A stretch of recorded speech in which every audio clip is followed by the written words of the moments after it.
All right, great. Good morning, everyone. It's nice to have a full house. We haven't seen you in a month, so happy to be here. So I'd like to call this meeting to order. This is the regular meeting of the ReGen Board of Directors. It's September 20th and it's 9:03. Can I have a roll call, please? Chair Shirley? Here. Vice Chair Delgado? Yes. Director Blackwelder? Here. Director Askew? Here. Director Peak? Here. Director Barber? Director Ferlito? Here. Director Arizola? Director McKee? Here. We have a forum. All right, great. Could you please join me? Stand up and join me in the pledge of allegiance. I pledge allegiance To the flag of the United States of America. To the republic for unity, indivisible, and with liberty and justice for all.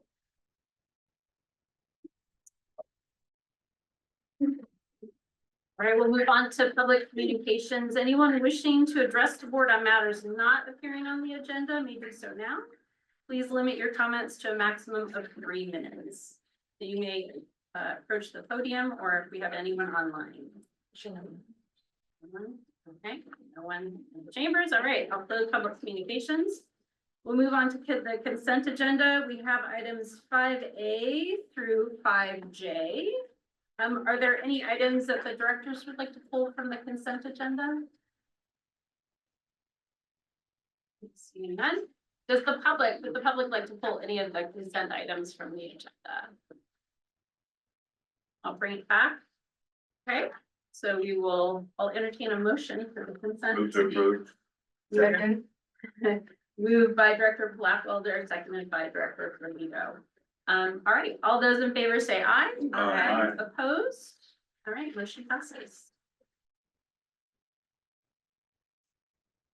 All right, we'll move on to our recognition and presentation. 6A, we have the recognition of employee Chauncey Henley, the heavy equipment operator for 30 years of service. Thank you, Chair. Today we'd like to recognize Chauncey for his service and contributions to ReGen. He is a heavy equipment operator that has served in many facets and is one of the links that we utilize to help new employees onboard and offboard, really understand what the job entails, the dangers and difficulties of it. So at this time, we'd like to acknowledge Chauncey. We have Jamison Fisker, our Assistant Director of Operations, that has some words to say as well.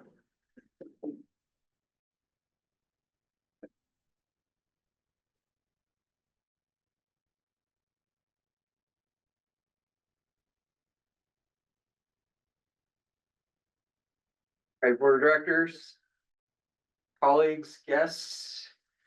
Wow, 30 years, Chauncey. That's the year I was born. No, just joking. But I was in my second year of junior college at that point in time. So I will begin by recognizing Chauncey with a quote about commitment. Always remember the goals that we have achieved pale in comparison to the daily commitments it took to get here. I've had the privilege to work with Chauncey for the last year and feel he is the embodiment of commitment. I have learned his father is a pastor and had a big family. Instead of following in his father's footsteps, as did two of his brothers, Chauncey chose to be a trailblazer and create his own path. It started with a commitment to serve our country by joining the Army and being stationed here at Fort Ord. I thank you once again for your service, Chauncey. After serving, he kind of liked California instead of hot and humid Florida. And made the commitment to make it work here, and that he did. It was during his ETS that he started out as a laborer here 30 years ago at ReGen Monterey and worked his way to being the most senior heavy equipment operator here at ReGen Monterey. He's committed to doing his job the best it can be done, and for that he has the respect of his colleagues who recognize his commitment to safety by them voting him a ReGen Safety Champion. In summary, the goal is for ReGen Monterey to continue to being the best in class facility and a great place to work. I know Chauncey is committed to this goal daily. Thank you once again for your service, Chauncey, and we look forward to many more years with you. All right.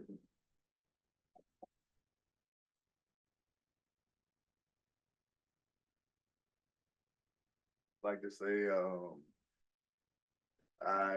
I appreciate the 30 years I've been here. See if I can't catch Mr. Gary Bells. And, that's about it. We just show up and do our job. It's not complicated. All right, thank you, guys. Thank you.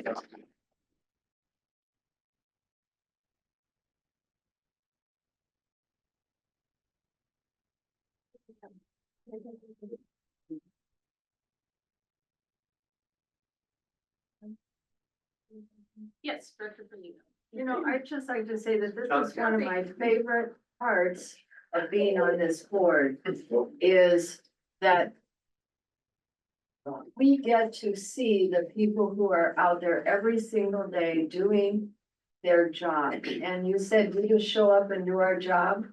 That's such an important thing and such a lesson for all of us, that a life well lived is when you show up and you do your job. So thank you so much for your 30 years. Thank you. Thanks, Chauncey. All right, we'll move on to item 6B, which is the presentation of resolution 2024-11 in appreciation of Guy Pettiford, Director of Engineering and Compliance.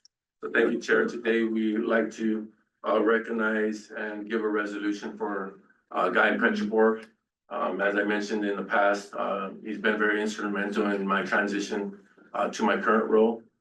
He carries a very high standard of professionalism.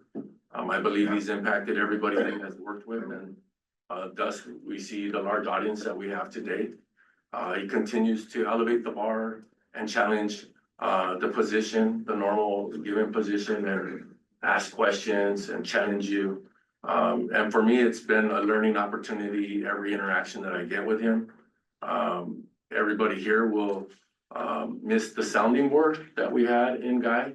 You know, a position of professionalism where we can deliver the best product. Always about planning and developing, and always wanting to get the highest level position or professionalism view from the audience, from the public, from its constituents, from the board, that ReGen belongs in this realm of professionalism. His heart is in the right place. His position is always valued from his peers. So today I'm very excited to give Guy a resolution. We're excited for your next chapter in retirement. But you won't be too far away, a phone call away. Usually give us a lot of background, why things they are today.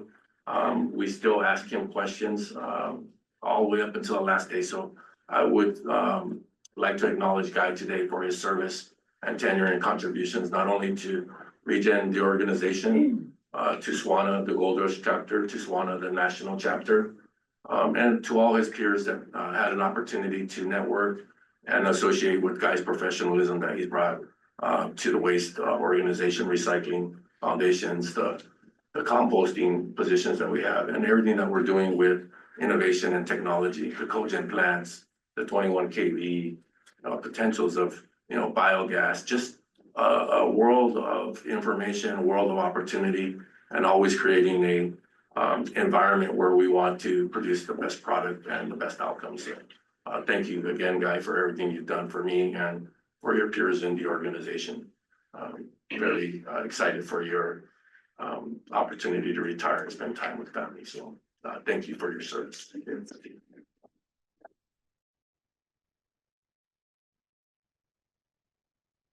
I will go ahead and read the resolution for Guy. Whereas he was hired at the Monterey Regional Waste Management District in 2015 as the principal engineer and transitioned into the position of Director of Engineering and Compliance in 2016. And whereas he was instrumental in the organizational restructuring in 2016 that resulted in current leadership structure and led to forward-thinking discussions and planning for new business initiatives for the Board of Directors. And whereas in 2017, he received the Clean Air Leadership Award for Climate Change Advocate from the Monterey Bay Air Resources District and a certificate of recognition from the California Legislature Assembly in honor of receiving the award from MBARD. And whereas he served on the Board of Directors for the Solid Waste Association of North America's SWANA Gold Rush chapter for 7 years. And in 2020, he served on SWANA's legislative task force as an alternate board member. And whereas he oversaw ReGen Monterey facility improvements, including construction of the 23 million in upgrades to the materials recovery facility to include single stream recycling and construction and demolition materials processing. And whereas he was instrumental in managing the landfill gas to energy system and constructing the gas conditioning system on site to reduce emissions and enable the plant to run efficiently. And whereas he was responsible for ReGen's grant funding awards for the electrical vehicle charging stations, landfill gas conditioning system, and covered aerated static pile composting grant. Whereas he organized the engineering department by implementing durable processes, provided mentorship of staff at all levels of the organization, and has set the stage for continued success at ReGen Monterey. And whereas he dedicated numerous hours researching ReGen Monterey's history to create a white paper on municipal solid waste practices in California, and of ReGen Monterey that provides clarity of past policy decisions and serves as reference guide for future policy decision makers. And whereas his sound guidance, leadership, and pioneering thinking have contributed greatly in building ReGen Monterey's infrastructure for solid waste management, including 3 landfill modules, the upgrades of the material recovery facility, electric vehicle charging stations, a pilot biochar facility, and long-term landfill disposal capacity, all at one of the lowest rates in the region and the state. Now therefore it be resolved that the Board of Directors of Monterey Regional Waste Management District doing business as ReGen Monterey hereby commends and expresses its appreciation to Guy Petriford for his leadership and wish him well in his retirement.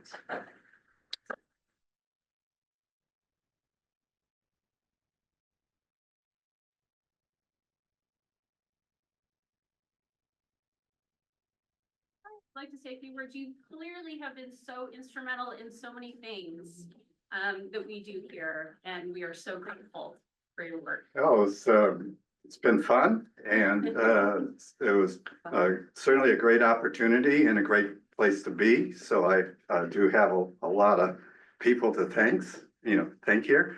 First of all, I'd like to thank Tim Flanagan for hiring me and giving me an opportunity. That came after about 20 years with this private solid waste management company, Waste Management. Also, Tim's an ex-employee, as well as Felipe and Jay and JP. So it's been somewhat of a pleasure to work with former colleagues as well. On this in a single entity, small team, and so that's been rewarding. I think there was a bit of destiny, or at least a good match for my presence here.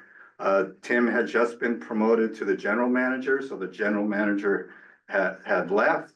The senior engineer had partly left, and the site manager had also left. So when I arrived, there was a transition occurring. And I was fortunate to arrive with some strong managers present. Ron Mooningham in the shop, who also assisted in the landfill gas management as an extra duty, which was not quite in the history, but he rose to the occasion and jumped right in because there's similar engines there. Glenn Evett, managing Last Chance Mercantile and Household Hazardous Waste.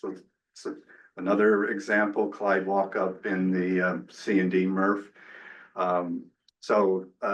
Operations was a steady management. There was solid managers there that was really helpful for to start my presence here and a good a place to learn. Want to recognize Berta, who had arrived as the HR manager about a year before I started. And she was also doing extra duties kind of outside the HR role, in addition to. Safety manager was actually assigned to her, which I caught my attention quite early. But nonetheless, with Berta kind of anchoring policy, the managers anchoring the service delivery, Tim, having, years of experience at ReGen, was interested in moving things forward. So it's a great opportunity for me to contribute. So I've been really appreciative of that. It's just been great. The facility here is a gem. It does need polishing, continually, just for maintenance for sure, but also to achieve the higher goals that I think are fitting for this type of integrated facility and for Monterey County as a whole. It's really an exceptional opportunity of combining the facility service as a public service. If I guess maybe if we all really were honest, we might even say that we prefer that there not be this type of service needed. Waste is a problem. People generate waste. Therein lies where the problem begins. Regulatorily, these facilities are a part of the solution. They have challenges in managing that problem, but that's their responsibility. It implements the Clean Air Act. It implements the Clean Water Act. These are definite positive aspects of managing waste in one location. Some other acknowledgements. I've enjoyed working with Mike and I admire his contribution as a member agency representative to the TAC and to this organization. It's been really good. I've had the pleasure of knowing and working with Gary Bales, Leo Lasco, some of the other directors that were present when I first started and helped connect me with the past. Gary, 52 years is so admirable of a service. And he, with that level of experience, he was very keen on the agenda items that the staff brought forward, which ones had significance, which ones were nice to have, but really didn't need to be a concern around finance or profitability or things of that order. Enjoyed working with Rob, also another person of distinguished service here at ReGen. I'm not quite sure the exact number of years, but I think it's 50, and are coming up on 50. So, imagine the contribution of that long of service. Certainly enjoy working with Keith Day and his crew as they help the area deliver organics processing. And so many employees here. Is just a nice group of people. They show up every day. They are willing and interested in assisting where they can. So a really good spirit and a pleasure. Thank you. Yeah.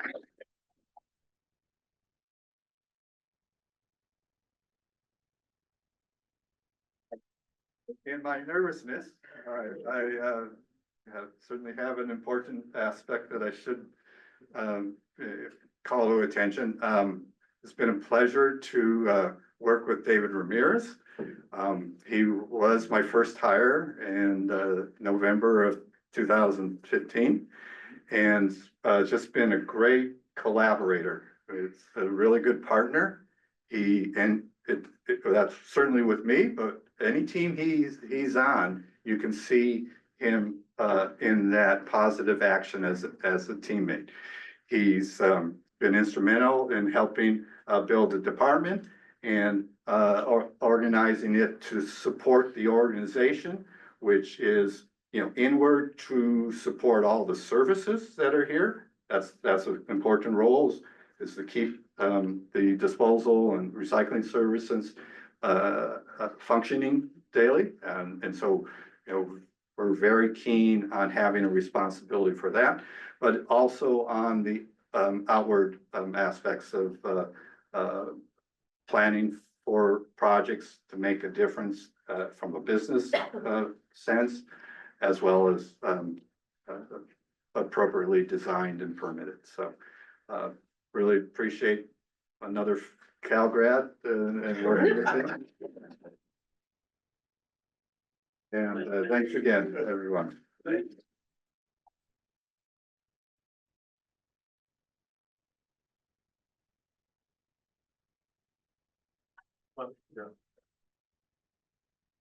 you very much.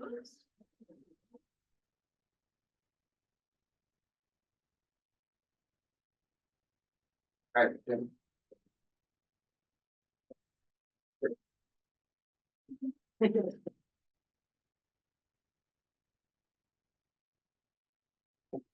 you.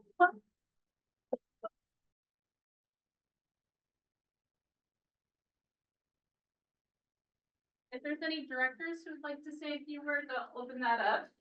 Or if there's anyone from the public who just want to say a few words to Kyle.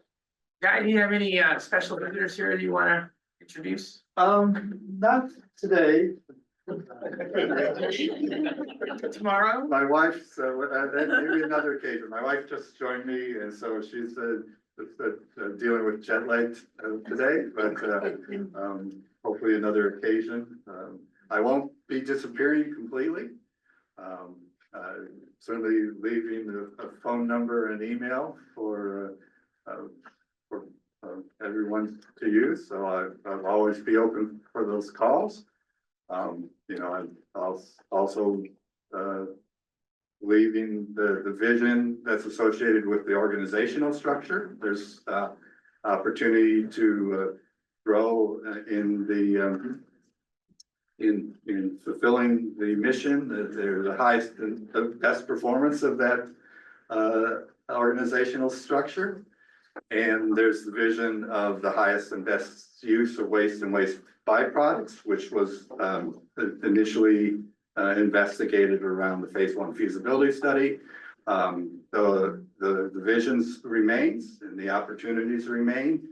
It's really more of a planning and timing aspect to achieve some of those benefits and improvements over time. So. All right, thank you, Guy. You've left your mark and congratulations on your retirement. So, oh, I guess Director Delgado would like to say something. Yeah, I've never seen Felipe so excited, Guy, that compared to you leaving. I don't know why. I think it's great. But most of our complicated and technical initiatives, projects, I think have been on your shoulders, and I understand that. But each day I just try to deal with the brass tacks of the day, and I'm just thankful that you have all the basics already covered, so that we can just deal with what's in front of us. But the effort that you made to get here in school and your prior career, it is really something to be appreciated, and I do appreciate that. And your kindness and your accessibility. And you said that David, his heart's in the right place, and I think we all know that that's so true about you. So thank you for all that you contributed to us. Director Reed.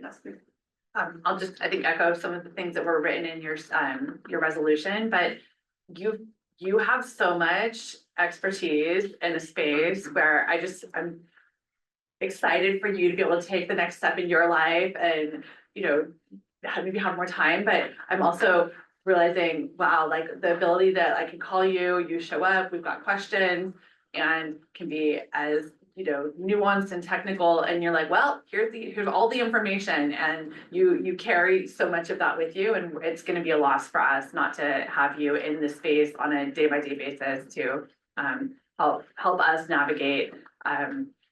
There's a lot. There's a lot. I've learned so much listening to you and from you, and for that I'm appreciative. And I think we've benefited, and our community has benefited. So best wishes on your retirement. Appreciate it.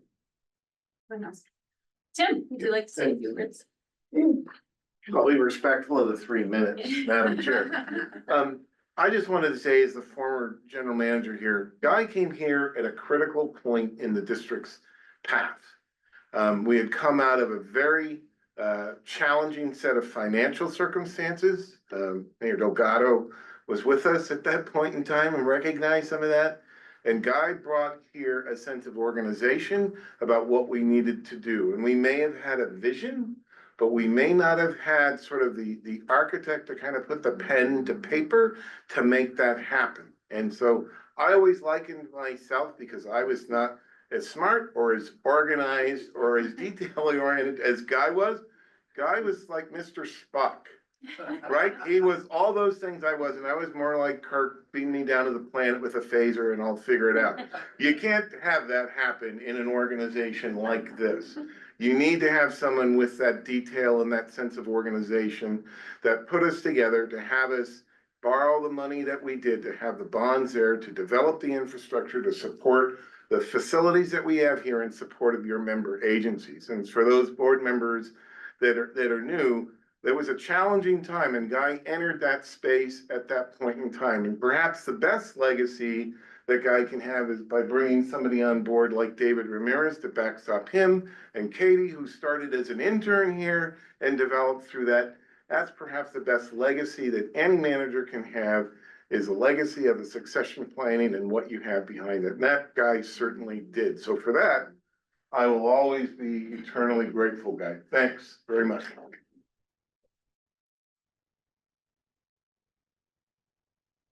Thanks, Tim. I wanted to echo some of the things that have already been said, but as engineer to engineer, I liken engineering to Jedi training. You don't learn it in a book. You have to be side by side with somebody. And Guy really was that, for my Obi-Wan Kenobi, right? And you collect these people as you go in engineering profession, and Guy really is a person who stands out tremendously in my career. So I want to thank him up here in front of everybody. Thank you, Guy. It was really important to me. It really pulled me through to learn a lot. I could spend another 20 years with you and not get to everything you know. So it is invaluable, the lessons I've learned along the way. And just to bring back the point, we talk a lot about ReGen and the impact that Guy had on ReGen and on in his previous endeavors. But Guy is an environmentalist. We are here, ReGen is here for the planet, for humanity. And really, Guy is that person who is on the front lines, solving the real problems that we have, and really attacking global warming, attacking climate change right here. All trash is local, all environmentalism is local. And we owe a debt of gratitude to the career that Guy has had in our community and in the globe. So big hats off to Guy in that sense. And we appreciate his leadership. And back to ReGen again, a lot of I also like to quote, I think it was some important scientists. I won't name drop, but if we see farther, it's because we stand on the shoulders of giants. And that really is true with the number of people in this room. This organization is going to progress a lot farther because of the people who have come before us, and Guy is certainly one of those people. So thank you, Guy.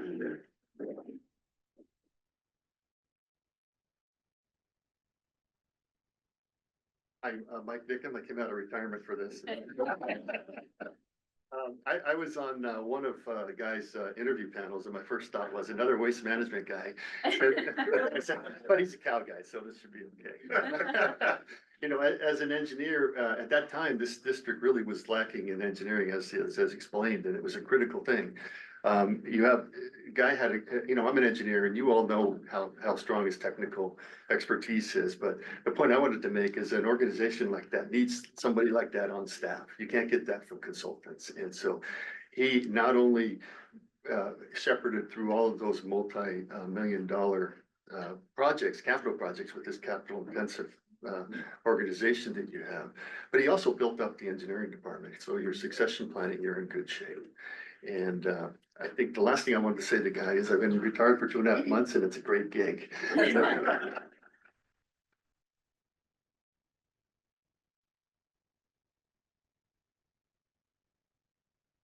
I'm Keith Day. I would really just like to thank Guy, for me coming on board here, Tim Flanagan years ago and kind of starting my partnership with ReGen.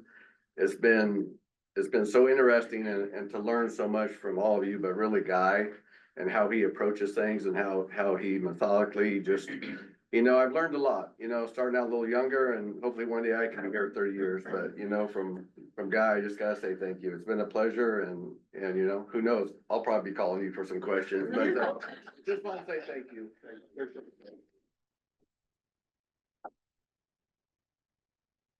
I would like to recognize Guy for his character, for who he is as a person, as a human. Very kind man, great to work with, and such a great person who listens. He's a great listener. And it's been, I don't know what the leadership team would have developed into had you not been part of it from the get-go. And Guy really led that restructuring or the creation of the director level, the new leadership team. And so working with Guy has been great as a human, very patient, work ethic as a role model for all of us on the team.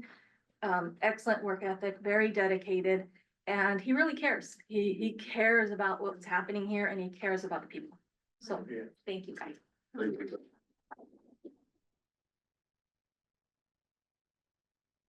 Fortunately, Tim and possibly Berta had similar desires to consider the reorganization, so it was a good match. And I was appreciative of the opportunity to contribute, and I do feel it's a good outcome and it's a great foundation to grow to as ReGen will for 150 years. Who knows? I mean, there's potential that much life in the landfill. But it really, I think it's a good stable structure for the future.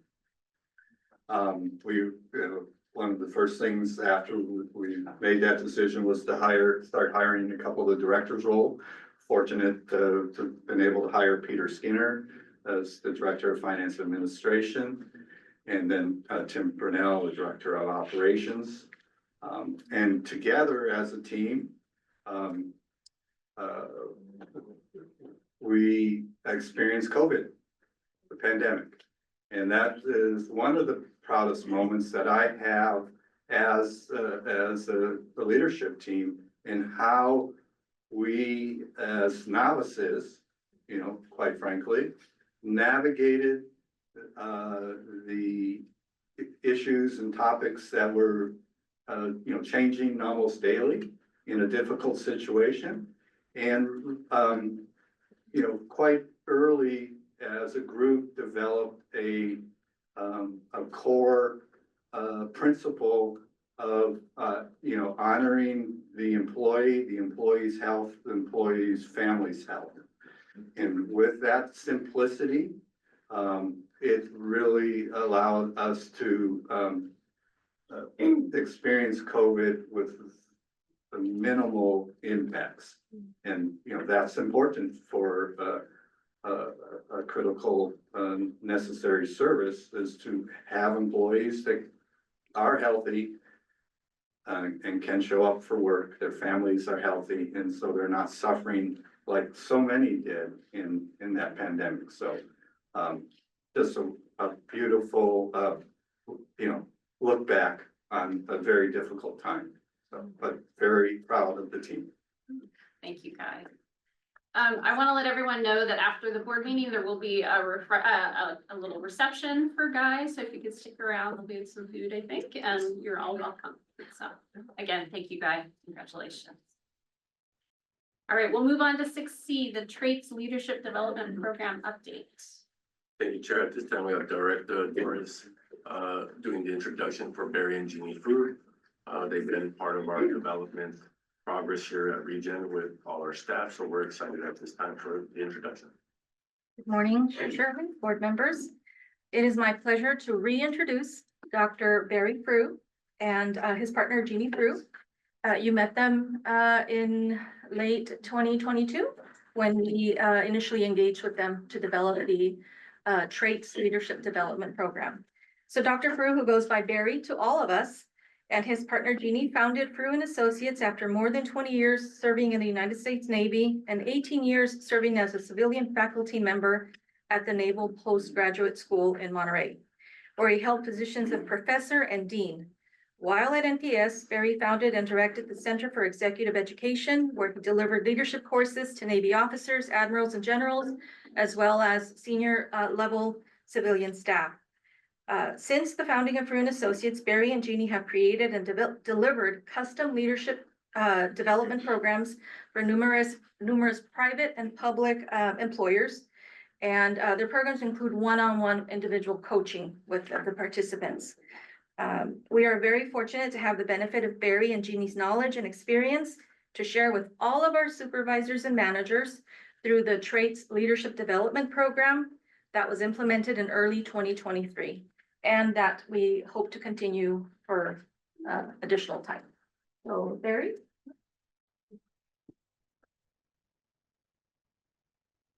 Well, thank you. It's a good opportunity to speak with you. This is great. So this is where you turn the page. We haven't been here for 30 years like Chauncey or with the guy. We don't have that kind of experience here, but we've had 2 years of experience. It's really great, and it's growing on us. We think it's a perfect match culturally.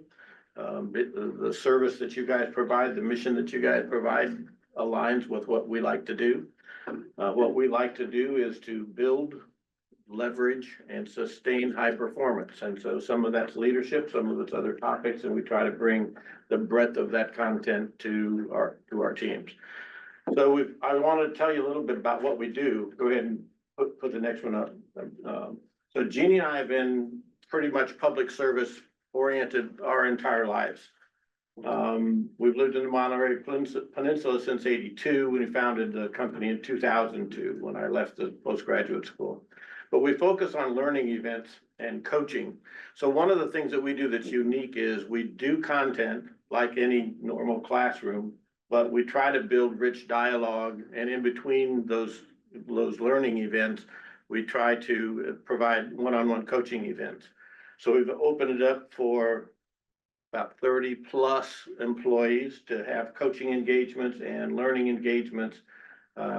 And the content is both research and experientially based. So we both spent time in leadership positions.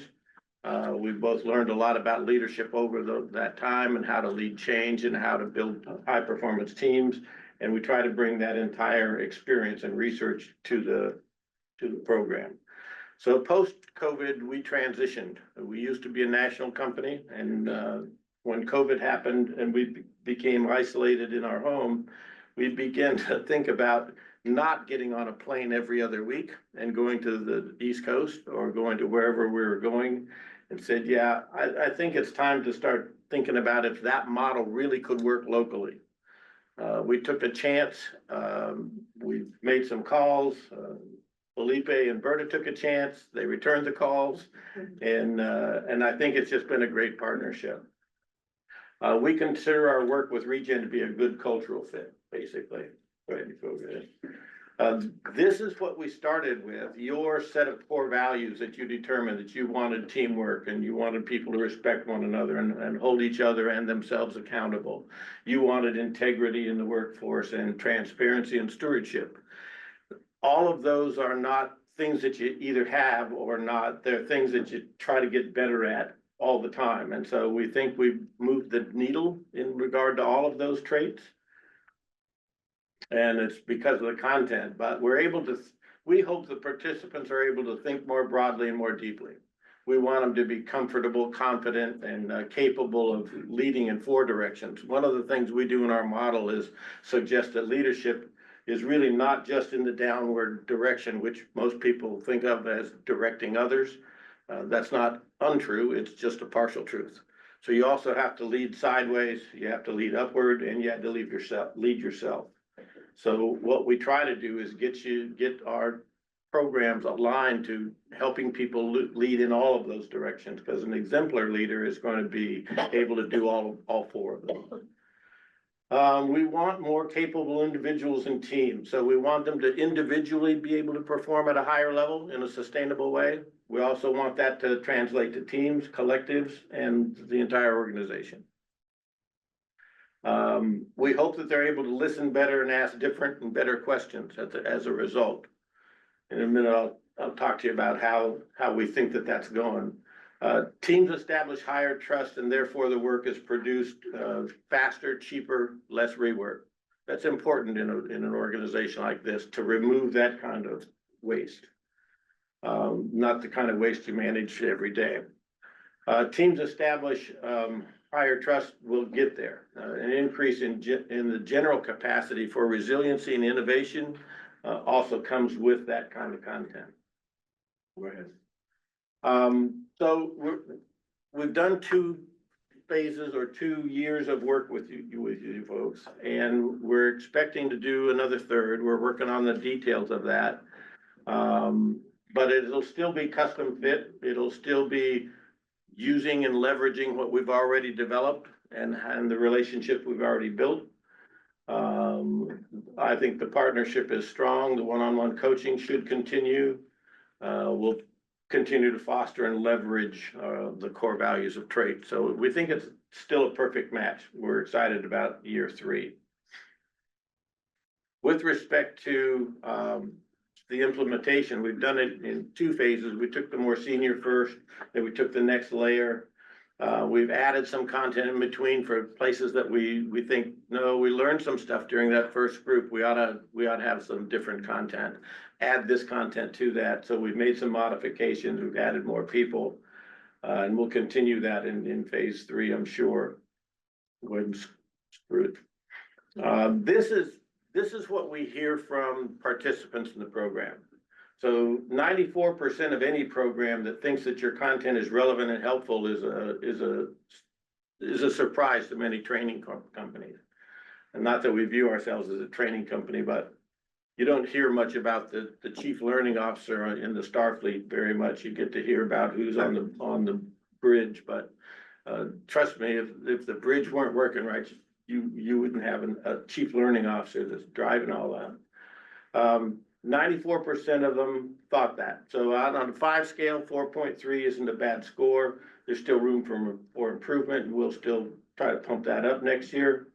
But participants are highly happy with what they get for the most part. So we're happy about that. This is some of their comments taken straight from their words, so the quotes are there. But I like the last 2. Yes, those other things are true, and I think we've changed some lives here, which is great. It's because it's not all about the work all the time.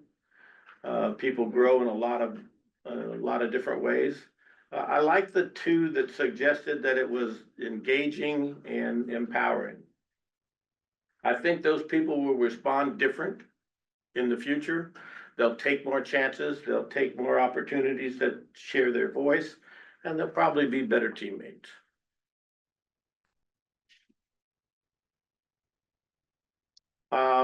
Additional values possible. We'll continue to design new content that fits the need of the organization. We'll apply topics to better thinking, better communication, better behaviors, better situations. One of the facets of our model is that we think that you do what you do because you think like you think. So we spend a lot of time on how you think. What are your preferences? What are your conditions for thinking? What's your belief structure look like? Because that's what drives your behavior. We intend to improve alignment in this next phase. We've now built the pieces where you can really start building alignment in a much stronger, sustainable way. And increasing engagement levels. There are still some pockets here which could add to their discretionary input and get better engaged. Better teams are going to be a natural output of the next group. We think we built a strong foundation to really leverage that in a much more rapid way. Questions? Great. Director Delgado. I've come into board service and other service like this kind of blind, and even though I've done it for a lot of years, I still feel kind of blind in a lot of what you're talking about, because I've never had any informal or formal training really. So my question to you is, maybe one of the next steps could be getting interested board members to understand better what their role is via staff, via directors, via general manager, via the public, because we're kind of in between the public and staff. So it's, you know, it's an intricate role. It's a complicated role, and we just we just go for it the way we think we're supposed to go for it, but we really don't have a lot of training. Right. So I think that this would be helpful for board members. I encourage you to consider that. I think it's a great idea. Director McKee. You've been with us for 2 years. As you were with organizations like ours, as you move into year 3 and 4 and 5, do you see significant improvements continue going on, and is it never ending? It's kind of never ending, but the answer to your question is yes, we see the growth continuing. What happens though is no team is static. So I showed up and the team was X. Already the team has lost folks like Guy, and lost folks. And so new people have come in. And so it's a constant process of realigning, getting a language and a way of thinking that addresses the entire organization. So just because rotation happens, it's a project that keeps feeding itself. On the other hand, I think once you set a good foundation, you can really watch the rapid curve of improvement and high performance. It takes a steeper curve. So the value returned is greater in the end. Questions? I heard about the Black Wilderness. How do you deal with smaller organizations? Like Sanson is very small. I like to think of it like a SEAL team. You know, you have like companies and stuff, and then you have SEAL teams where each individual is trying to back up the next person. And so they overlap a lot. Do you do small teams like that? Yeah, I think the theories are the same, the foundations are the same.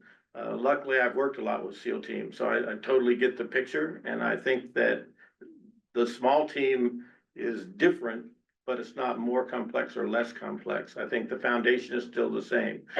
How do you think? How do you communicate? How do you perform? We talk a lot about a mindset or a mind state, which is an emotional piece of the body versus the intellectual piece of the body.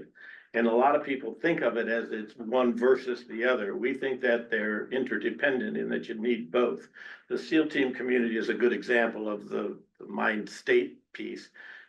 You'll never meet a group of people who better represent taking care of themselves emotionally and taking care of themselves physically and intellectually. That's why they're ready to do just about anything we ask them to do. But I think a small group, you do it differently. The process is different, but the foundation is the same. And you have a card? I do. I do. I'll give you one before we leave. Right. Thanks, Jerry. I don't have any questions, but I do have some comments. First, I want to thank Felipe for bringing you on board. I feel like it was his initiative to really work on the culture. I second that. Berta and Felipe have been super. Yeah, thank you. And I feel like it has been successful.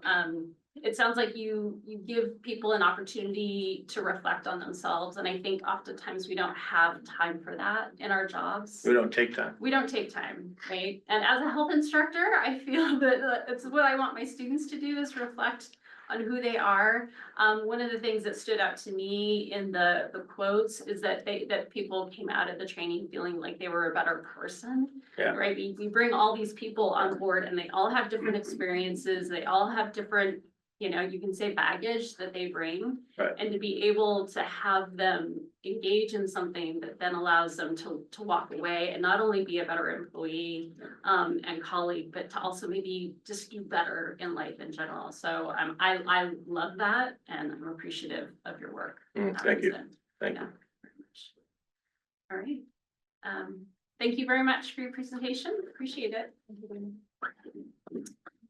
All right, we'll move on to the next presentation, 6D, presentation of school outreach and SB 1383 compliance in 2023 to 2024. Thank you, Chair. Today we have Franco Guzman. He's our coordinator. High power, high energy efforts in our school outreach. So I'm really happy to have Franco on our team, part of the communications team. So at this time, Franco will have you take it away.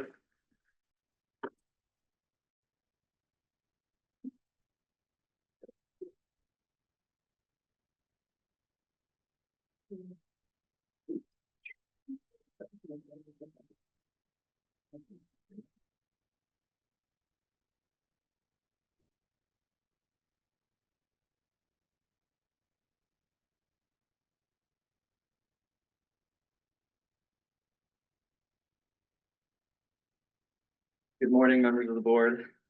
My name is Francisco Guzman. I'm here to present to you all on the school outreach that I've been doing for the past year.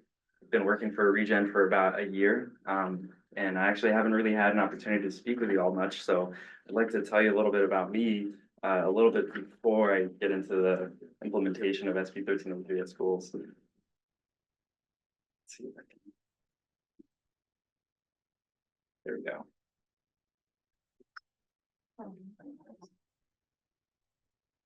So my background, I've always been an adventurer and environmentalist, and I've always wanted to do something good for the environment. So I have a lot of history with environmental education for kids. And one of those lessons has been all about composting. And so after some time, I decided to stop doing some seasonal work and find more full-time work. And I ended up working with green waste. I was doing a lot of outreach for businesses and multifamily dwellings. And after some time, I found my work with ReGen, working with schools. So a little bit about schools, or a little bit about SB 1383. You've probably heard about it already. It's the California Short-Lived Climate Pollutant Reduction Law, and it requires Californians to separate the organic waste from the trash to reduce methane emissions from the landfill. Organic waste includes things like food scraps, yard trimmings, and when these materials go to the landfill, they produce methane, which contribute to climate change. And so we want to do our best to divert those as much as possible. And so at the beginning of January 1st, 2024, it's now a requirement for all local school agencies to comply with SB 1383. And so that's what I've been doing for the past year, helping them with ReGen's name. So you may be wondering, how have we been helping? The first things that we did was send a letter of support to schools and school districts, letting them know that we are here to help them, giving them the contacts that they need for their hauler, giving them a run through of what kind of infrastructure they may need, and of course, letting them know that I'm here to present to them and educate their students. So we'll start off by having them invite us to their school, and I'll end up going with their hauler, waste management. I think Christian Thornley is here today. Right back there. Thank you, Christian. We'll go into the schools and assess what their infrastructure looks like, what kind of bins they have, if they're already collecting their organic waste. And if they aren't doing it already, or if they don't have it, we'll help them get the appropriate containers. And it's really helpful to identify a school champion, a principal, a teacher, a student, a parent, anybody that is passionate about the project is really helpful to help us get invited to the school and keep the program going. After we get invited and do an assessment, we'll do a presentation. That way the students learn about what organic waste is, what's recyclable, and how they can minimize their waste in schools. And it's really helpful to get some of the students to become volunteers as a green team. And so we'll do our best to recruit students. That way they can keep the program going into the future after we are done presenting. And we'll offer signage, we'll play a sorting game with them, and we'll return to the schools to monitor their lunchtime. That way we can help them sort correctly.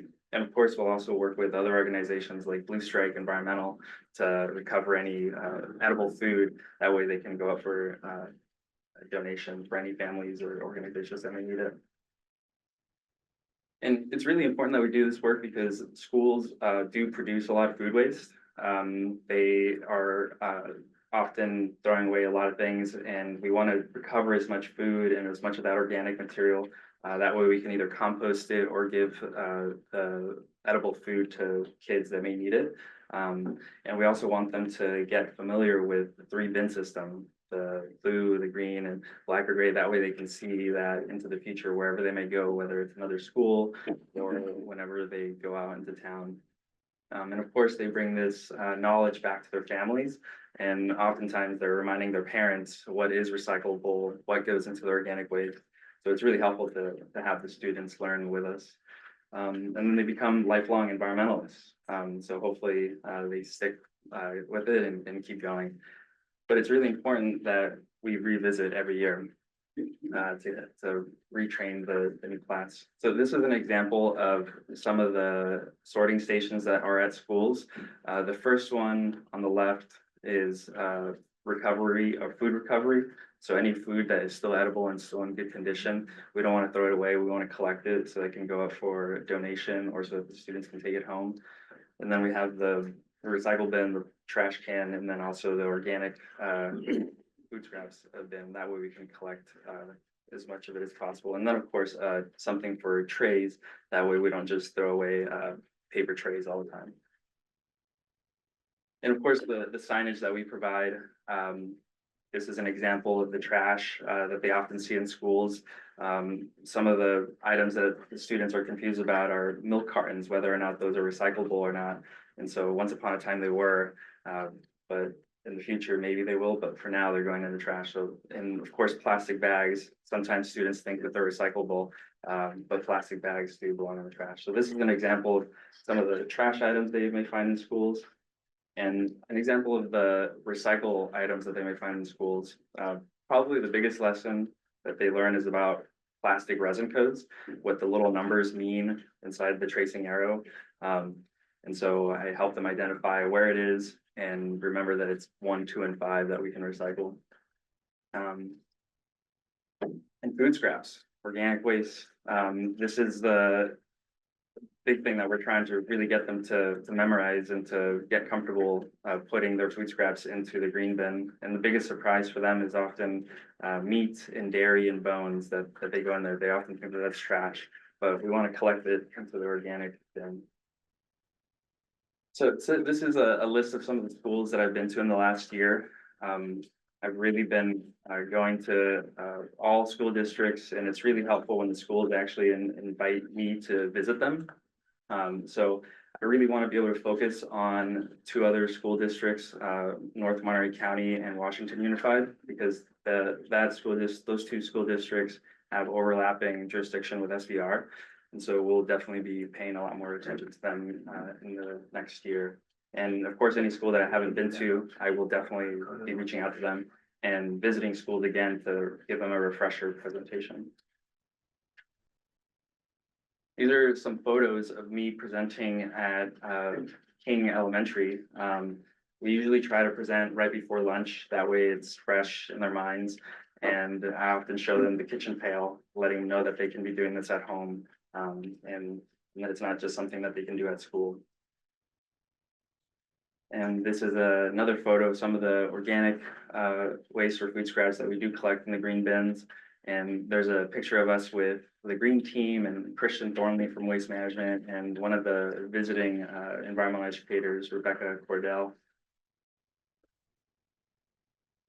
And here's another photo of some students from Monterey Bay Charter School.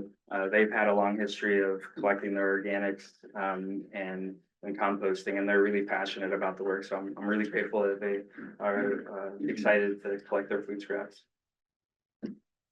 Sometimes at some of the schools, there's some pretty funny moments that happen. We try to get students to participate with us. And this one student in particular, when we presented about what to do with pizza or leftover pizza, instead of throwing it away, of course, they mentioned that it belongs in their stomach and not, in the trash. So it's nice to get them to know that they shouldn't be wasting food. And this is a photo of some students at Monte Vista Elementary.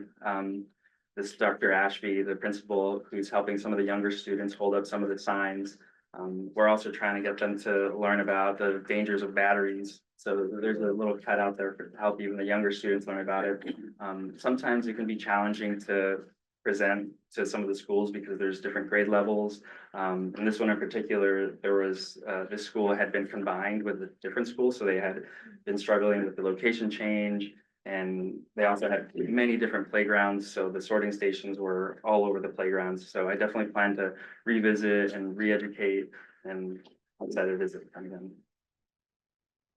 This is a picture of Eric Palmer, really talented social media. He helped present at the Marina Child Development Center.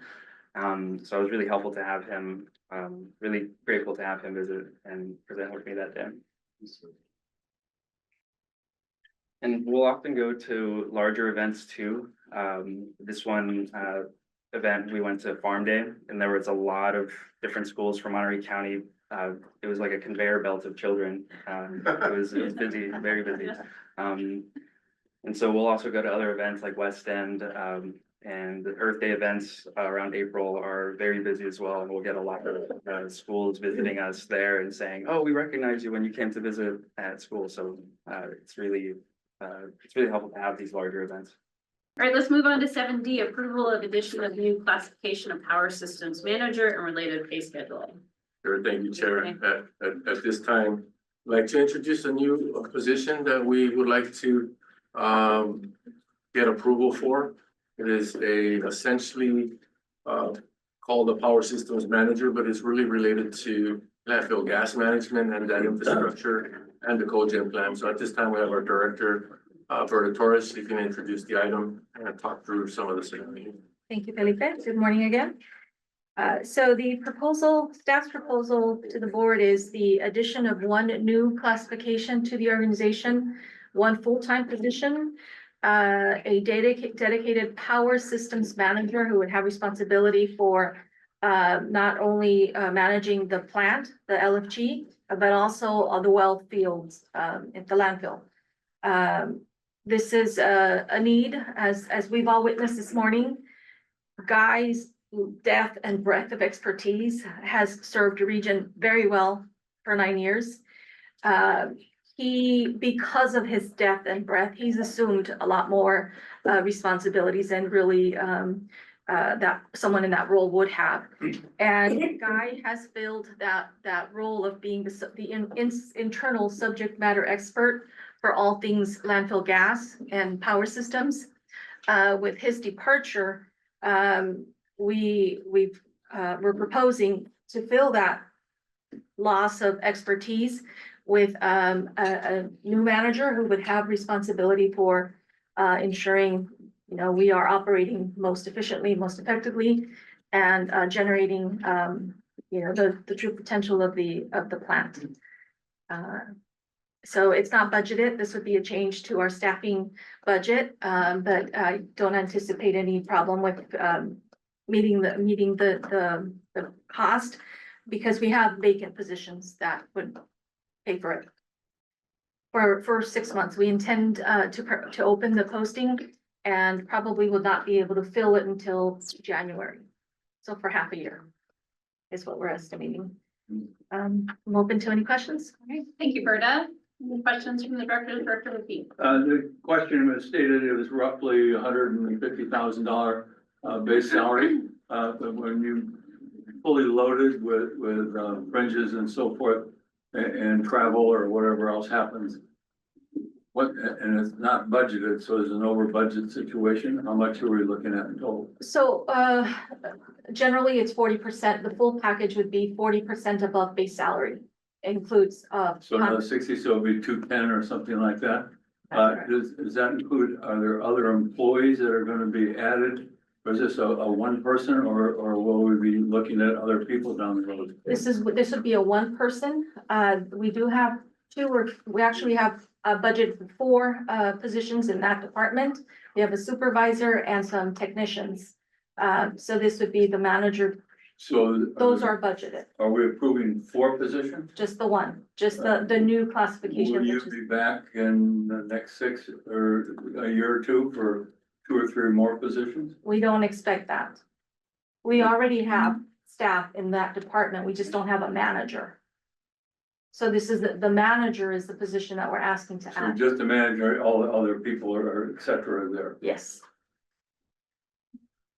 You need office space, et cetera? I don't, well, we are. We have we are- a place for him. Okay, yeah. So it's a net roughly $200,000. Uh, Forward. For this fiscal year, it's 126,000. But annual. Annually, yes, approximately. And next August or next June will be added into the budget. Yes, Thank you. thank you. Any other questions? No? All right. Take it out to the public. Does the public have any comments on this agenda item? I know. No? Okay, we'll bring it back. This is something we need to approve, so I'll take a motion if we don't have any Motion. further. Okay, second. so McKee would approve and Rudowski is a second. All those in favor say aye. Aye. Opposed? No? All right. Thanks, everyone. All right, let's move on to our staff reports. 8A, reviewing the finance, operating, and recycling reports. All right. Good afternoon, everybody, Sorry. and just a brief summary of where we are through the first 2 months of fiscal 25. Our revenue was just under 9.5 million, and we're about 400,000 below plan, so we're pretty close there. Operating expenses are below plan as well, so we're about 300K under plan on operating expenses. And bottom line for the year, we're about 1.5 million net income, and we're about $13,000 or, less than 1% off plan for the year in terms of operations. In terms of tonnage report activity, we received about 150,000 tons in the first 2 months of the year, which is about 25,000 tons less than the same period last year. And you could look and say that, that reduction in the tonnage is directly reflected as well in our lower tip fee revenue in the first couple of months of the year. However, that should likely pick up as the year progresses. Our diversion rate is about 62% for the total MRF, and that's been consistent with it's been over the past couple of years. It really hasn't changed very much. And the split between the single stream material and the C&D material continues to be about the same. The single stream diversion is about 64%, and the C&D is about 60%. And again, those numbers have not really fluctuated very much. Any questions? I would be happy to take them. Directors, any questions? Director McKee? On page 273, and I'm not sure what's on your, called tipping fees revenue. It shows a budget variance of $443,000. And Okay. it shows the month of August 3.4 and the budget 3.6. And if you subtract those two numbers, it's 267. I'm not sure if the 443 is just a typo or there's other things included. 443, yeah, okay, I got, for the month of August, yeah, there was, tip fees were 267 under budget. So this is just typo. Okay. And then, for the year to date, they're 550. Is there an issue that the tipping fee revenue is down $500,000 in the first 2 months? And do we have a problem, or is this just a bad summer? Well, part of it is seasonal, as well, things kind of slow down in March, April, May, June months, and then they pick up again. July, for some reason, was a lower than normal month. Do we calendarize a budget, divide by 12, so No. each month's equal? No, we do some analysis to kind of come up with what's expected, because I say some months, like particularly the spring months, and that tend to be lower, things pick up in the summer and fall. Do we anticipate that problem going away in the next few months? Yes, we do. I think that's gonna go away. Okay. Any other questions for Greg? Okay, thank you, Greg. Appreciate it. All right, we'll move on to 8B, the report on the technical advisory committee. Good morning, Chair and members of the board. I will be brief. Reporting on the July 10th meeting of the Technical Advisory Committee, we had a few items. The first one was that we We took a look at the process of approval for the SB 1383 MOU that ReGen holds with all of your member agencies. Pleased to report that that MOU was passed for fiscal year, or excuse me, amendments to exhibits A and B were passed for fiscal year 25, which we are now in. We also just notified staff of billing that was coming their way for the completion of FY 24, and we've received a payment for all of those activities. So thanks to all of your staffs for participating. And number 2 is just an update on the CalRecycle annual report that we file on behalf of all of your member agencies. Kristen O'Hara on our team, the communications team, does a fabulous job of compiling all the data from our facility in connection with the haulers, and puts it all together into a nice annual report for CalRecycle. And so she was giving an update on that report, and she works in tandem with all city staff to compile those reports. It's really our big compliance piece that CalRecycle looks at for all of the different pieces of legislation that your cities are mandated to provide around solid waste and recycling. We received under number 3 a quarterly report from HF&H. They are the consultant that is retained to make sure that we have management over the franchise agreement that your jurisdictions hold with the collection agency. So that report just goes over financials, projected and annual, some diversion statistics, that sort of thing. So it's just an update for your staff. And I urge you, if you all want to dig into any of your to any of that information, staff at your member agencies is provided with quarterly and annual reports if you want to look into any of that information. And then lastly, we had HF&H provide a task to help green waste recovery with some of their reporting, just to make sure that the way that they're reporting is consistent for each member agency and quarter over quarter. So HF&H provided a reporting template, so that way we're able to receive the data in a way that is preferable for city staff to be able to easily analyze and review quarter over quarter or year over year as they deem necessary. And lastly, and not on my memo, but I'd like to just make a quick mention that as a part of our SB 1383 activities, we have edible food recovery grants. We've had some of those presentations come to your board when the grants have been awarded, and right now we have an opening in that grant cycle. So if there's any food recovery organizations that you might know that would need infrastructure to help support edible food collection, capacity, storage, transport, all of those things, grant cycle is open now. There's a total of $90,000 available with a maximum of $25,000 award per recipient. We intend those awards to be more like in the neighborhood of 5,000 to 10,000, but we will entertain any grants that come our way. So if you know folks, we strongly encourage that they apply for this grant so we can continue to help with the recovery of edible food as a part of SB 1383. So happy to take any questions. Questions? Yeah. Thank you for the report. On your comment to implied data quality is something that's important. The reporting to CalRecycle changed recently, a few years ago. Is that correct? We've had some additional reporting required because of SB 1383, yes. No, I was thinking the people or the agencies that are reporting to the state on solid waste disposal, that reporting, I thought had changed. As in the A few jurisdiction? years ago, right, from about 2021. Are you referring to the reports that the jurisdictions are required Yes. to provide to the state?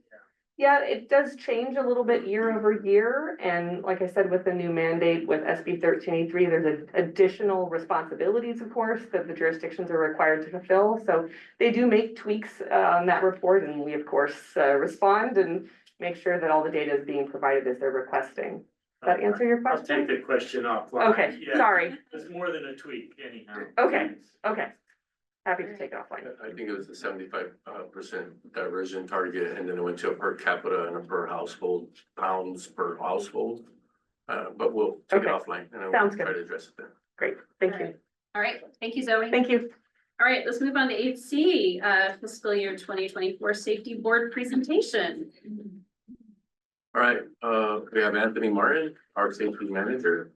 He'll be presenting 2024 fiscal year in safety. And giving us a pulse on how we're doing with our safety culture here at ReGen Monterey.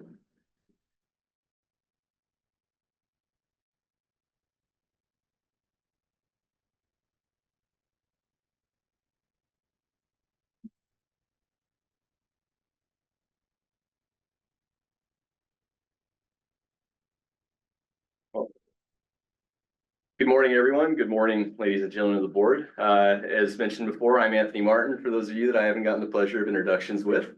Today is actually my second official in-person presentation and board meeting. So I'm very excited to be here. It's an amazing time. I mean, just hearing everything that was said, and as we start going through things, we talked a lot about legacy. We talked a lot about future preparations and planning. And we talked a lot about resiliency over the course of different topics here at the board presentation.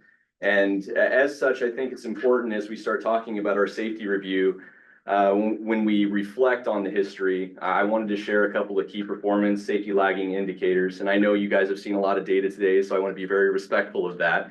So I'm hoping that these presentations are able to kind of show historically where we're at, give some explanations to some uniqueness that's happened this year and potentially last year. And then also simultaneously show where we want to be and where we want to go. So with that, I'll start by talking in discussion.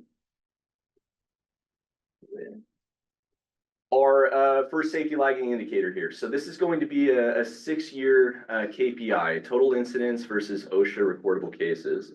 The vertical blue line is going to be an indication of our total head count from an employee perspective. The first horizontal orange line is going to be a total of all of our incidents. And the second horizontal line is going to be our OSHA recordable cases. As we can see, we've kind of based this from 2019 all the way to 2024. And I want to focus specifically on 2024 and maybe highlight a couple of other years. That way we can kind of get a good perspective of where we are at from our risk footprint and also where our safety culture needs to go. And then maybe taper down potential anxiety with a certain amount of numbers that we might see in one direction or another. So with that, starting at 2024, our headcount is actually the highest it's been since 2019. With 135 total employees, that headcount was taken on the 1st of this month. Our total amount of incidents is 91 total incidents, and I know that that's a scary number. I would like to discuss that in a little bit more detail. And our total OSHA recordable cases is 7. So for those that might need a reminder or refresher on what our OSHA recordable cases are, that's any incident revolving around an injury, oftentimes related to workers' comp. These injuries go past the standard CPR interaction or a CPR certification, first aid interactions. Not so much CPR, but first aid interactions that may come up. So if we're taking a standard prescription dose of ibuprofen for a headache at work due to maybe staring at lights or screens too often, that's not going to be an OSHA recordable case, right? But certain OSHA recordable cases that require doctor's intervention, particularly typically related to workers' compensation, missing from work, modifications to duties, those are going to be our OSHA recordable cases. And this year being at 7 is an agreement I think we made last year to try and meet. Granted, this is currently September, so we still have a few more months. We are remaining vigilant and hopeful that we will remain at that 7 by the time we report after the first of the year 2025 for OSHA 2024. That being said, I kind of wanted to discuss the 91. I know that that's a pretty dramatic number. There may be questions about it. I wanted to add some definition to that 91. Since I've been here, and something that historically a lot of our directors and managers have done over the course of the last year is encouraged an increased amount of reporting. So when we're seeing that 91, we are taking everything into consideration. We're talking about near misses. We're talking about certain incident interactions that maybe employees might not have felt comfortable in the past to report. Hey, I stubbed my toe or I got a paper cut here. I don't really want to talk to my supervisor because I don't want to seem like I might be trying to get out of something, or I might be trying to orchestrate some sort of narrative in regards to a lack of productivity within my current daily workflow. We've adjusted that. We want to make sure that we're focusing more on the employees' inclusion to our safety program. And with that, inevitably, we are going to get a higher level of reporting. But as you can see, at least how we're kind of trending, our actual OSHA recordable cases, the things that externally, certain regulatory agencies will definitely find very important, especially OSHA, we are trending down. So as we go into future months and I start sharing more and more key performance indicator and safety lagging information with you, if we see those incidents trending up, we want to make sure that we start to become more transparent about what those incidents are. That way you can all make a more accurate assessments of what we're experiencing. Is 91 a big deal, or is it an understandable metric? Because we want to definitely encourage our employees to be involved in our safety culture and without fear of reporting incidents. And I think we're doing a good job so far. Now, one other thing that I think that I just want to highlight in brief is the year 2021. It looks like a pretty phenomenal year. I recognize that it was the lowest amount of total headcount we had. The incident rates are the lowest, and our total OSHA recordable cases are the lowest. Since I started back in June, I've done a diligent job, definitely off of some advice from both Felipe and Guy to understand the historical references of ReGen. And as I was referring to the historical information, we were able to potentially identify a handful of discrepancies with those numbers.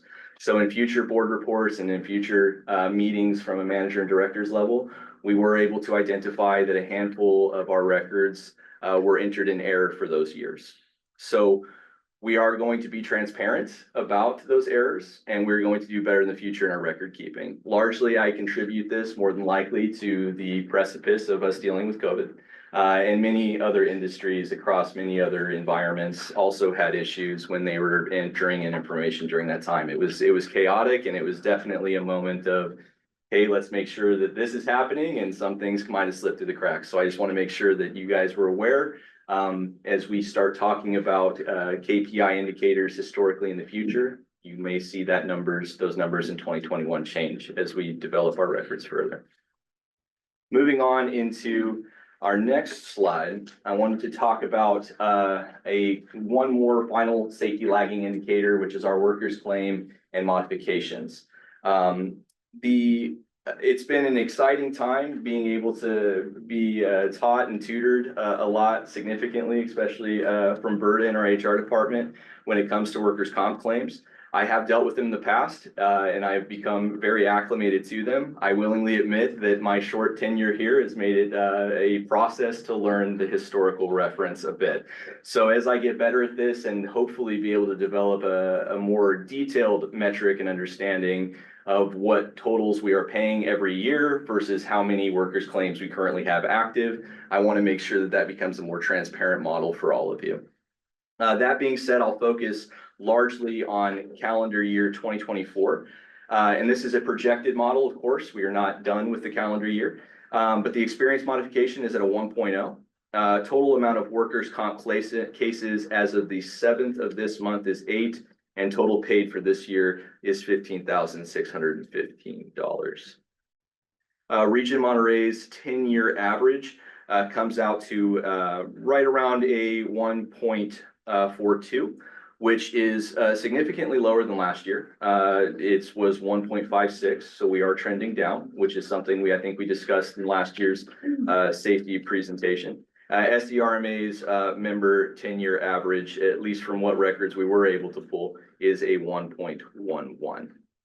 Going on into our next slide here, I kind of wanted to give you a bit more of an awareness as to what our employees are coming up against in a regular week and or month when it comes to injury cases. And I really wanted to bracket these out for you so that it could be visualized and why we are targeting certain trainings, why we will be targeting certain safety campaigns to kind of curve some methods. With that, really quick, in 2023, I'm sure many of you probably remember, we did have a unique case in the MRF due to exposures. So that significant amount of illness, nausea, and headaches that is currently represented on the 2023 calendar year is due to that exposure. There was 24 total employees A handful of them did seek medical attention after the interaction. But two consistencies that I do want to talk about that are represented from 2023 to 2024 is actually struck by and against. We did have 11 of those individuals that might have been moving, something fell, hit them, simple interactions such as that. And then also cut, punctures, and scrapes at 9. These cut, punctures, and scrapes, just for awareness, are typically in the MRF, largely due to the sorting of materials. And as you can see in 2024, two similar metrics, we still have a handful of struck by and or against and cut, punctures, and scrapes, but it's significantly lower, which is a positive trend. However, we want that to be reduced even more. We're currently evaluating more significant and well established PPE requirements within the MRF specifically. There was, I think, a lingering interaction between 2023 and 2024 where we felt that we might have been trending for some of these items, but we were able to see, hey, these are actually very controlled. And we were able to identify really quickly due to root cause analysis within the investigations that there were just a handful of deficiencies either in process or in protective equipment. So we're going to continue to monitor that. Something that's been relatively new as a higher trending item was slip, trips, and falls equal to cut, punctures. And a majority of those have been found in the various office buildings in the MRF. So we wanted to make sure that we are encouraging more situational awareness and an active involvement within different facilities that might have regular exposures to a couple of these items. One of the big topics and something that you will see as a contributing factor within that total incident count on an earlier slide is our fire and smoker incidents. We had a phenomenal commercial that recently went out earlier this year, indicating the importance of how we dispose of batteries. At least from what metrics we were able to establish thus far, batteries is still a major cause of plenty of these fires. We can see May specifically being a highlighted month of 16 total fires/smokers in that month. In September, we are currently at the 20th and we are only at 3. And correct me if I'm wrong, Zoe, but I think that our commercial kind of launched in that June, July timeframe. Very end of June. Very end of June. Yeah.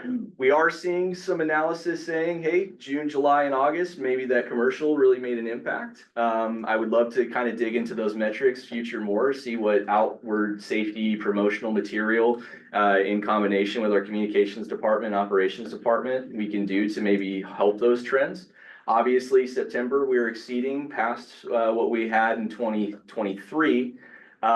September almost being over, we are hopeful.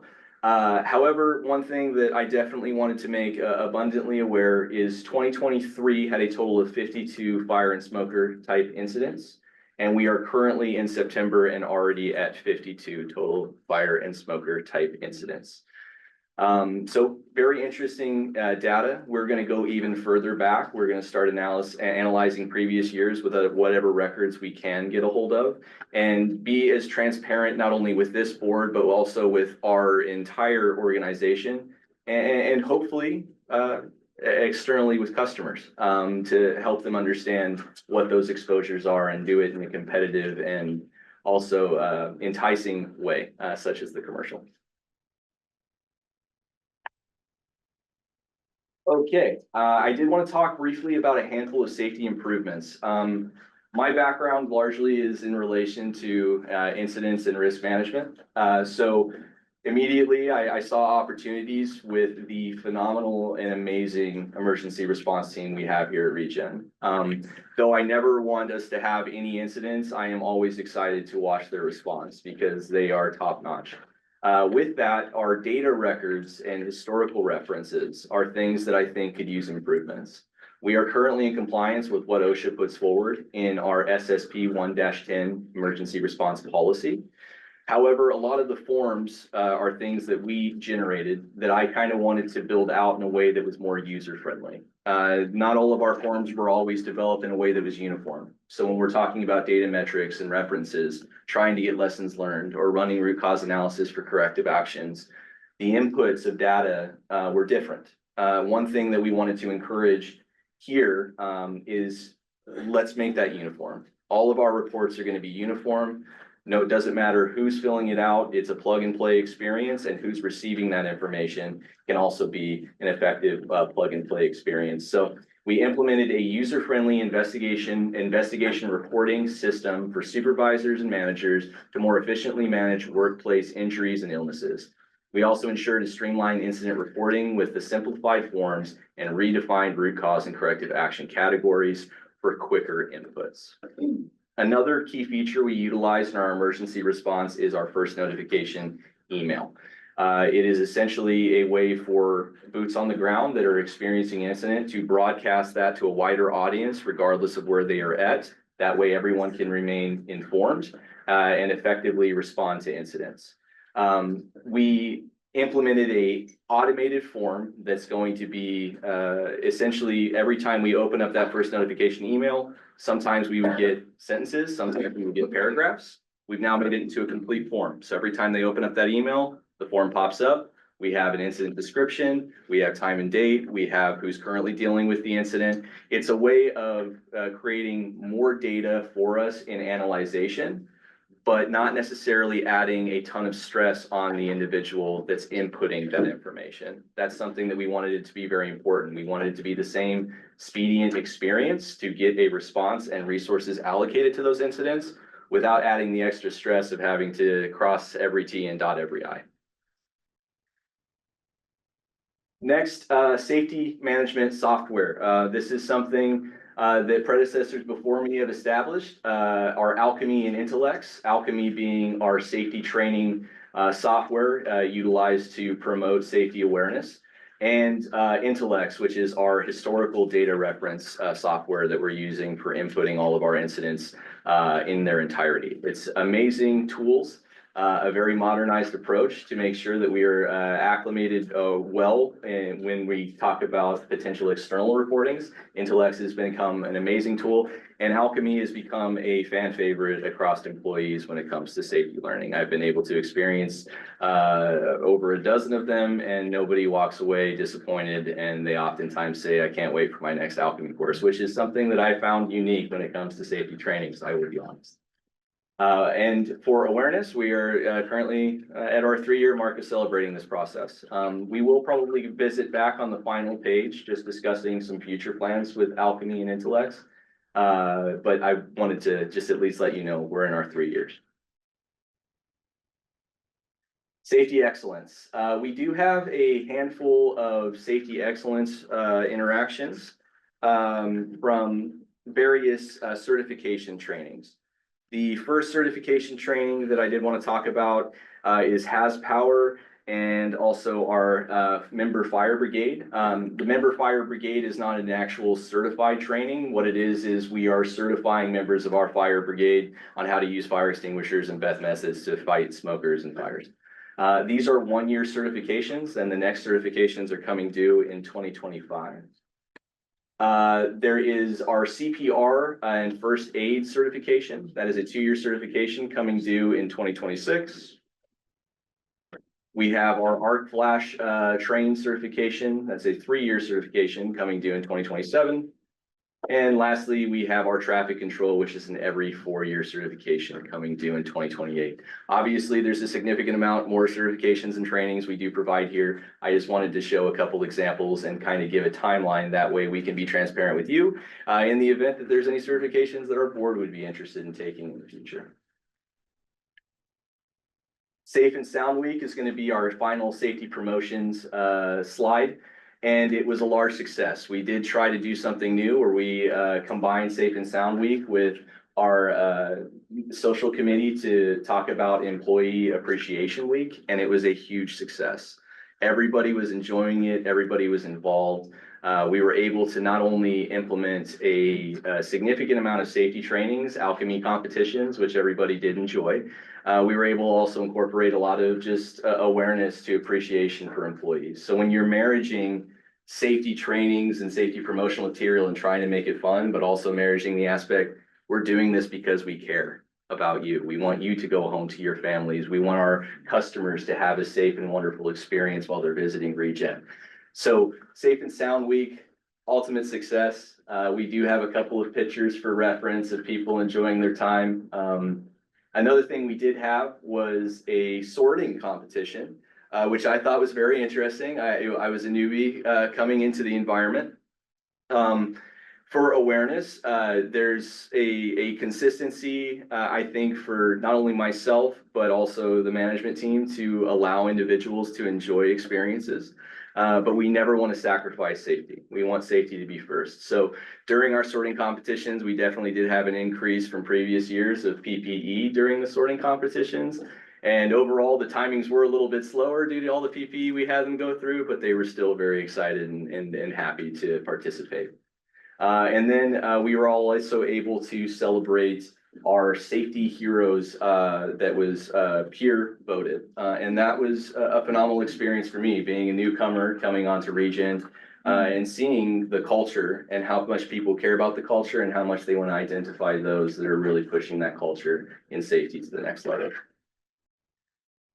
On a little bit more serious note, I did want to cover an awareness to the board that we have had a handful of trespassing and theft incidents that have occurred on our site. I'm going to direct you to the top right of the slide where we can discuss the theft and trespassing awareness. And then also I'll then direct you to the image and also the three-phased improvement program to our site security. At ReGen Monterey, ReGen Monterey campus, from 07/24 to 07/28, we had 3 separate incidents, a total property value of what was stolen at $14,562.99.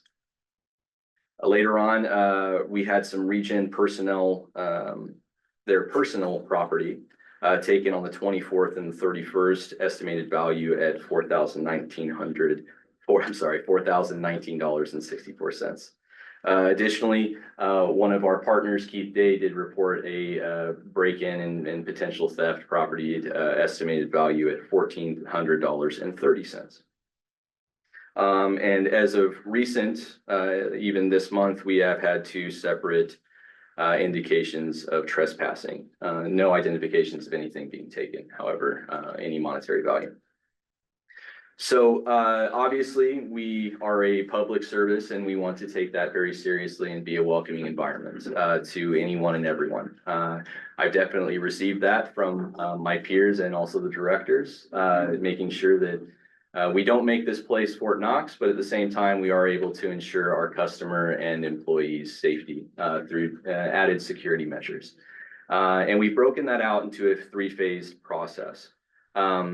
Really quick at the image, you will see different color coordinations, and I wanted to thank David Ramirez for helping me set this up to kind of conceptualize safety's ideas of how we can maybe increase our recording and safety security parameters.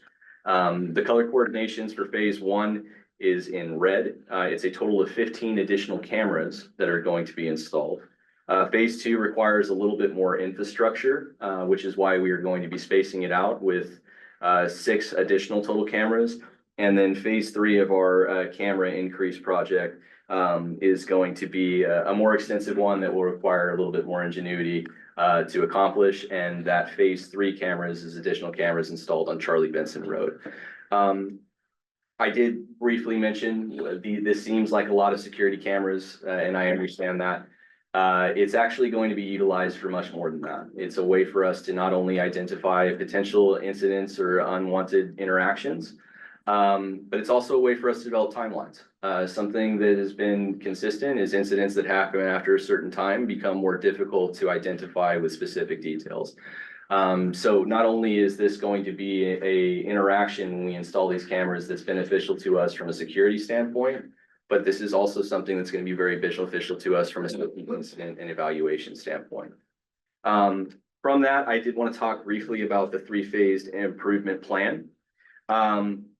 Notified local authorities, which is something that I did reach out to the Sheriff's Department and also CHP for everyone's awareness in case that wasn't already disclosed. enforced additional asset control, acquired third-party overnight security contract, and began install preparation for first wave of additional cameras. As we start to break out this phase process, we definitely want to hear from you all and get your input as we continue. The first phase is going to be something that you will be able to see live. However, as we go into second phases, as there's adjustments we want to make one way or another, we definitely want to make sure that we're including the board in that process of decision making. And then lastly, the final two phases, evaluation improvements for fencing surrounding LCM and HHW begins to install preparation for second wave security cameras. And the third phase, begin install for final wave of security cameras. Alrighty, last two slides, I promise. I did want to talk about a couple of safety improvements. This is kind of a passion of mine and it has a lot to do with incident management. So I definitely wanted to kind of break it down in a process that we are currently doing, give a little bit of definition and a recommendation based on different industries and their practices in relation to incident management and how they execute and kind of show where we could potentially be going in the future. Risk management is a consistent first step to every incident and evaluation. We are constantly doing it here on site. And it's an important piece of the puzzle when it comes to reducing not only risks, but also reducing our total incident rates. A proactive versus reactive approach, and it has to be efficiency driven, recognizing vulnerabilities and continuous monitoring. Currently right now, our risk management, though it is very good, could definitely use improvements. We typically mitigate risks and identify risks after incidents. A more proactive approach to identification of risks is going to be important. And I wanted to proceed with establishing that as an efficiency-driven methodology when I show you later slide. Preparedness. Scalable framework, communication strategy, resource allocation, metric analyzation, tailored training and exercise, embracing diverse perspectives and synchronized actions. So to put that into a tight and nicely packaged process, continually being ready for an incident and being prepared for an incident are two different things, largely in the safety community. We want to make sure that we are prepared not only for what we know, but what could potentially come. And this is a dynamic environment that's ever changing. And we want to encourage and include that any and all of our safety policies are scalable when it comes to incident management. Readiness is just an informed decision-making and alert system, resource allocation, and also an avoidance of further escalation. One thing that I wanted to make sure that I presented to not only this board, but to our operation, as we proceed forward, it's going to be very important that when we address problems, we don't create one or two more. And inside of our SSPs, we want to make sure that it is clear, concise, easily understandable by any and all audits members that could be reviewing that safety document to be able to instantly acclimate to the environment without necessarily increasing their risk footprint further. Recovery. This is ultimately a workforce realignment, asset assessment and restoration, identified root causes, stakeholder awareness, and continuity of process. So really quick, just going over the safety alignment to save us a little bit of time. This is currently how ReGen addresses incidents. It's a linear process, it's highly effective, it's highly detailed, and the skilled employees, staff, and leadership here always are able to perform in those environments. One thing that recently safety has kind of done a lot of studies on and suggests is changing this process only slightly, and from a linear process to more of a continuum. Risk management is going to be the same proactive reduction of risk. Additionally, a preparedness for integrated response and awareness with strategic priorities. Readiness, ops readiness and coordinated response, and then of course recovery and the recovery and continuity of the operation. Now, this continuity allows us a couple of dynamics that I think are really important. As we operate inside of our current ecosystem of, hey, we have an incident, we perform really good at that incident. Now we had a start to a finish. I encourage us to no longer have a start or a finish. It's a continuous process of constant analyzation, both proactive and reactive in scope. And that only works at the core with an environmental scan of leadership engagement, training and exercise, capability improvements, and lastly, performance assessment. So what does this mean in like the most simplest of terms to make it as abundantly obvious as possible? We have an incident, and right now when we have an incident, we do have a strategic response plan in recovery, which is something that you will often see. But if we create this as a continuum, we will ultimately encourage a strategic plan, not only for the recovery after an incident, but in our readiness, and additionally also in our preparedness and ultimately in our risk mitigation. If there is an incident that does happen to come up while we're trying to prevent or eliminate a risk, we need to have a strategic plan for that. As we're preparing for an incident, if something else pops up out of the norm, we need to have a plan for that as well, which needs to be readily reflected in our SSP process, which is why my recommendation is to expand our current SSP process past the standard policy and become more specific towards interactions within each department. They will have a unique and strategic plan in accordance with OSHA requirements for their specific departments. And lastly, I kind of wanted to show just the yearly, quarterly milestone agenda. I know that that is a strange quarter, that's quarterly report that starts in October, but I wanted to definitely utilize this as the starting point and then launch from there. And as you can see at the bottom, we do have quarterly topics or essentially campaign topics for safety. And then lastly, we do have promotional material. And then each month we do have a specific title topic that we're going to focus on renovating. Some of this is project planning, some of this is policy development. Some of it will be programs and training. With that, I wanted to definitely allow you guys to digest that information on your own. But everything that we just discussed in this current meeting is currently represented in the months of October, November, and December as additions to our already required daily workflows within safety when it comes to training, incident investigations, and evaluations.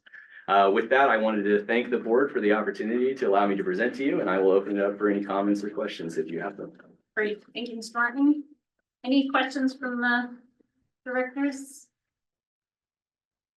Just, thank you very much for the presentation. Making safety a priority is part of an excellent organization. So glad to see this as a priority. Yes. Director McKee. Great presentation. How often will you come back and share with us the results? Right now, it's annually. Of course, I will lean on the general manager to check that needs to change. Anything else? Director Delgado. Yeah, on the slips, trips and falls between 23 and 24. And last year, we had 0, I guess, was it not listed? This is actually a top 3, Mayor. I apologize. This is a top 3 report, Mayor. There were 2 different slip trips involved. 2 separate occasions. All right. Yes, sir. Thank you. Of course.